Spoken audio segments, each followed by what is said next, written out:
শ্রীমদ্ ভগবদ্ গীতা দশম অধ্যায়। এই অধ্যায় থেকে আমরা ভগবানের বিভূতির কথা জানতে পারি। স্বর্গকালে সমগ্র চরাচর জগতের উৎপন্ন হওয়াকে বলা হয় ভব। তার যে সত্তা, সেই সত্তাকে বলা হয় ভাব। প্রলয়কালে সেগুলি লীন হয়ে যাওয়াকে বলে অভাব। লোকাচার বিরুদ্ধ কর্মের জন্য, অসত্য আচরণের জন্য, অনিষ্ট বা ক্ষতির যে আশঙ্কা মনেতে ত্রাসের সৃষ্টি করে তাকে ভয় বলে।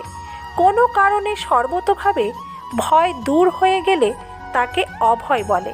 কোনোভাবে কোনো প্রাণীকে উৎপীড়ন না করা, কায় মনোবাক্যে কখনো কোথাও কাউকে দুঃখ প্রদান না করাকে অহিংসা বলে। অনুকূল প্রতিকূল যে কোনো পরিস্থিতিতে রাগ দেশ যুক্ত না হওয়াকে সমতা বলে। এগুলি সবই ভগবানের বিভূতি ভাবরূপ।